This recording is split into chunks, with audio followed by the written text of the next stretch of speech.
Nivedita creation. বলেছিলাম না আগের ভিডিওতে যে পুজোর সময় 6 থেকে 7টা, এবছর হয়তো 10টা সিল্ক তসর বানাবো। রেসপন্স দেবে তোমরা। আমি এখন একটা তসর পরে আছি, একদম গাছি বাই গাছি তসর, তার উপর হচ্ছে হ্যান্ড প্রিন্ট, পুরোটা হ্যান্ড প্রিন্ট, সুন্দর গাছি বাই গাছি তসর। আমি বলেছি কেনাকাটা পরে, আগে আমি দেখতে চাই জিনিসটা কিরকম, জিনিসটা তোমাদের কিরকম লাগছে সেটা রেসপন্স আগে আমি পেতে চাই।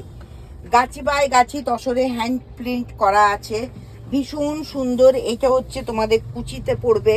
আমি পুরো, এটা একটা কুচি, এটা দুটো কুচি, মানে পুরো কুচি জুড়ে এরকম প্রিন্ট করা আছে। আমি পুরোটা তোমাদেরকে দেখাচ্ছি, ভীষণ সুন্দর দেখতে।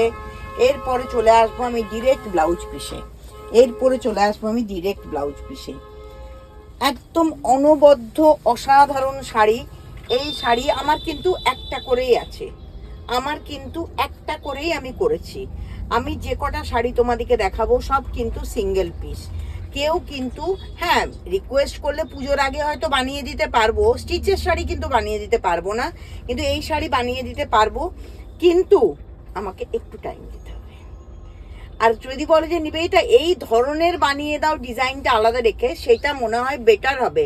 বিকজ বুটিক মানেই কিন্তু আলাদা আলাদা প্রোডাকশন, বুটিক মানেই কিন্তু হাটে বাজারের জিনিস তুলে এনে বেচাটাকে বুটিক বলে না। এটা কিন্তু আপনাদের মাথায় রাখতে হবে। এইটা হচ্ছে পিওর তসরের ওপর হ্যান্ড প্রিন্ট করা। শাড়িটা কিরকম লাগছে আমি অবশ্যই জানতে চাইবো আপনাদের কাছে।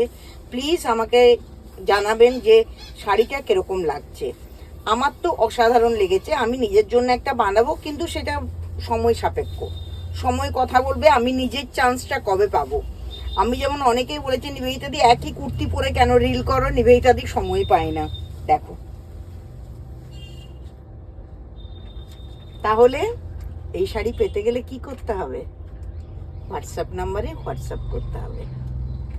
এই শাড়ি পেতে গেলে হোয়াটসঅ্যাপ নাম্বারে হোয়াটসঅ্যাপ করো, নিবেদিতা সমস্ত কোয়ারির উত্তর দেবে।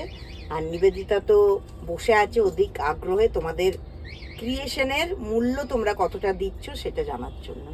আজ এটাই থাক, আবার নেক্সট নতুন শাড়ি নিয়ে, নতুন রিল নিয়ে আসছি। টাটা।